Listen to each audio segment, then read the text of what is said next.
Well, and then when you guys became independent and you created a new flag for Ghana, the colors of the flag was red, gold, and green. And there's With a black some staff. interesting symbolism behind that. So the red actually represents the blood that was shed during the independence.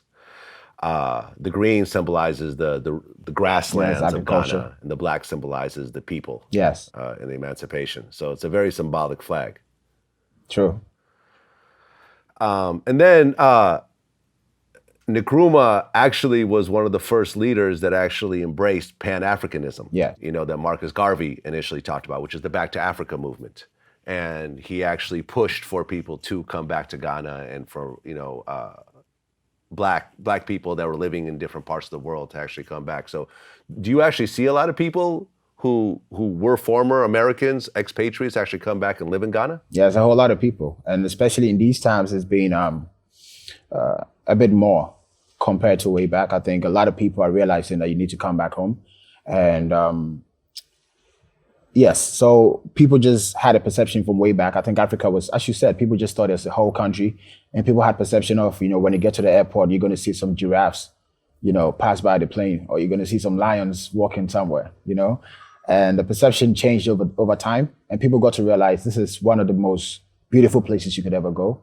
And that made Black people have a sense of pride and feeling like we have a home to go to, way more beautiful than where we are. So a lot of our people out there are coming back, setting up businesses, some leaving just after retirement. And yeah, so the mix is here now. There's a lot of our people out there in the world, most people who are disconnected, and some that had family back home are back to their families. There's a lot of people coming back. And that's why when I had opportunity to be on the stage at the BET Awards, I made it clear that they should come back home, because last year was the year of return. It's like a movement to make people come back home. So I endorsed it because I believe in that. The year of return, that's amazing. Yes. So last year's the year of return. This year, I don't know if it's official, but they didn't want to keep it just last year, just being the year of return, because it's a whole movement. It's not going to be just a year. This is a way of thinking way forward. So I think moving on, they were trying to, the tag, I think it was beyond the return. So now it still keeps going. Like, people needs to come back. The lifestyle in the States, I've been there. I've been to London. I've been to Germany. I've been to, yes, God has been good. I've been to a lot of countries, but I feel our people are not living life to the fullest where they are until they return back home. And then as soon as they come back home, most of them don't want to come back. I know a lot of people that came in for just a visit, and these guys don't want to go back. So it's just a sense of pride knowing that you have a home to go to as Black people. Well, I've never been to Ghana, but I have been to Senegal, which is a few countries away on the West Coast as well. And I went there around 2000. And as someone who, I was born originally in the Ukraine, but I was in the US since 4 years old. And the one thing that I realized when I set foot in Senegal was, growing up in America, there's always a certain level of tension between Black people and white people. As you walk around, as you deal with people and so forth, there's always a level of apprehension that I've always felt, that I just thought that this was just normal. I just thought, well, Black people and white people, they look different, so maybe there's just a level of, suspicion between the two. But once I stepped foot in Senegal and started to walk around and started interacting with the people, I realized that there was no tension at that point. And it suddenly just sort of, I had this moment where I realized that it wasn't a natural thing that you're born with in terms of racism or suspicion or whatever else, but there's something unique about America and its history of slavery and the history of how Black people were treated in America, that when you go to a place like Senegal, when you go to a place, I'm assuming like Ghana, where Black people are running the country, they're not a minority, they're in government, they're in business, they're in everything. There is no level of tension between the races in places like Africa. Would you agree with me on this? Yes, to an extent, because as you said, we have our people in power. I'm in power if I'm in Ghana. Let's change the scenario to even entertainment world, music, right? Because for me, when I come to award shows like BET, even though it's my people, you still feel the disconnect. even though they are my people, but it's just different environment. So if they compare that to like maybe having a Ghana Music Awards, I will have, I'll be in power. So systematically, I think it makes sense if you are in your comfort zone. So here in Africa, I think Africans feel like kings and queens because there's nobody coming in to tell us what to do. We don't feel no friction. There's not been like people here that we feel like this person is the one not making me survive. Though the bigger picture, there are people that we are still fighting a lot, but it's not too evident like how it is out there in the States. So our reaction is way different from our black brothers and sisters out there. As you said, it's just peace here. We are in power. We own stuff. Everything that we say that we have, we own it. So it's a whole different conversation. So yeah, I feel you on that. It's true. Well, I recently had Akon on my show, who's Senegalese. He was actually born in the U.S., but then was raised in Senegal until he was, I think, around 10 years old, and then went back to the U.S. and then spent the rest of his life in the U.S. And we had a very interesting conversation that a lot of people got upset over, both in America and in Africa, where we talked about the history of slavery and the way people in Senegal perceive slavery. And, Ghana was an English colony for a long time. And number one, in terms of, for example, Senegal was sort of a hub for the Atlantic slave trade. There was the island of Gorée, which was one of the main distribution points for slaves. It's one of the most horrible places I've ever been in my life. How much slavery, how many people were kidnapped and forced into slavery from Ghana? That would be hard for me to give specific numbers. Yeah, but yeah, definitely we still have these buildings where, they kept the slaves and took them at Cape Coast, so I think that's one of the tourist sites that people like to go to. So and if you go there, that should tell you there's a lot of people. I wouldn't have specific numbers on, I don't have that off head, but yeah, definitely a whole lot of people. Right, but a lot of your descendants were stolen away and then shipped over to other countries. Exactly. So one of the things that Akon said is that in Senegal, there really is not a lot of thought about slavery. There's really not a lot of focus about slavery, unless you go to the island of Gorée and you get reminded. But in general, there's not a lot of focus, as opposed to in the U.S., there still is a lot of focus. And he feels that by constantly talking and focusing on slavery, it keeps Black Americans back from reaching their full potential. And a lot of people got very upset about that.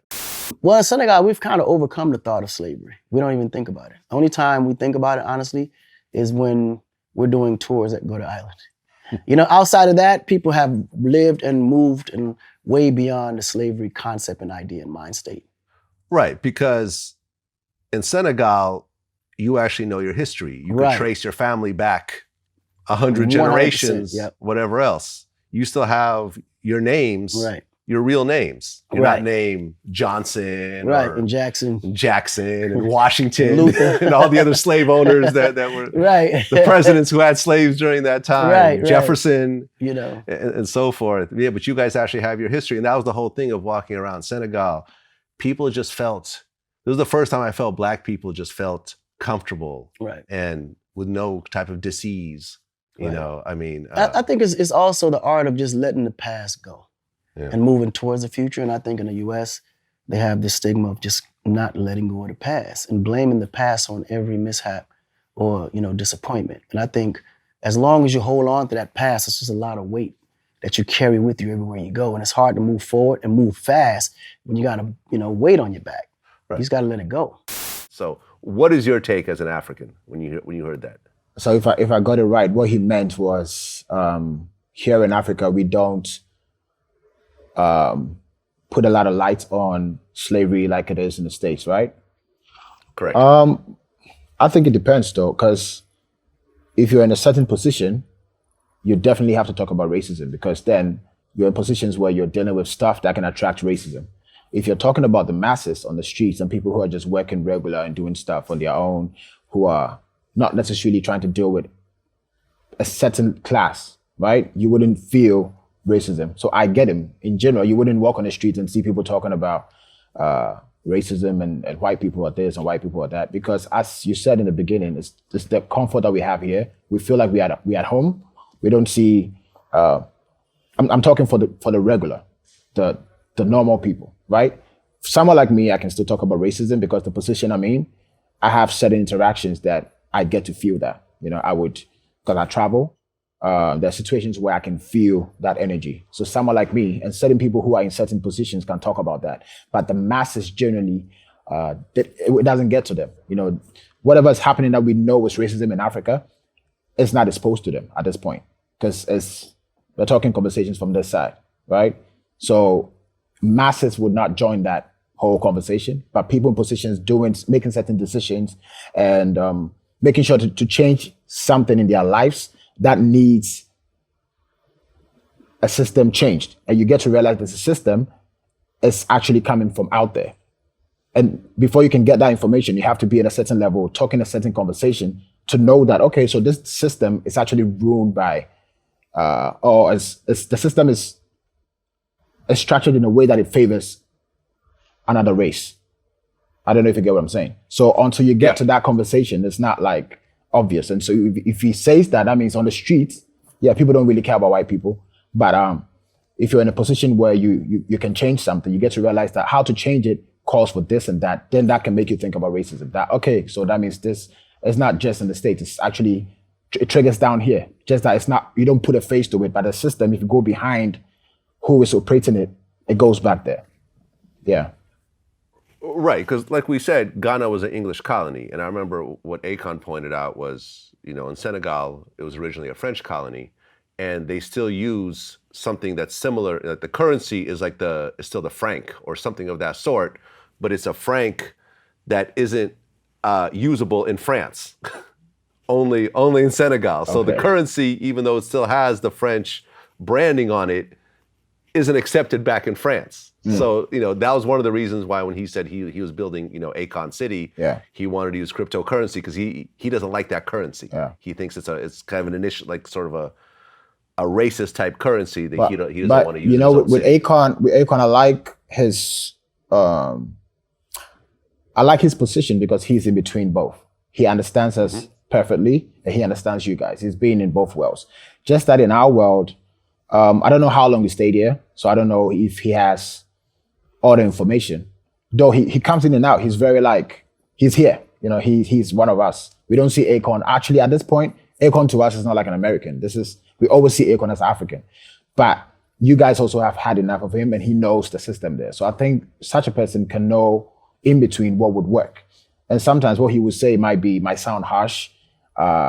People might not take it like how he said it, but I've not watched what he said, but I need to really watch it to get what he said. But I can understand maybe where he's coming from because he's been in both worlds and he feels like this is how we can move past the situation right now. We need to start working. And I also believe in that. I believe in us moving than complaining. You know, we have to start making decisions for ourselves.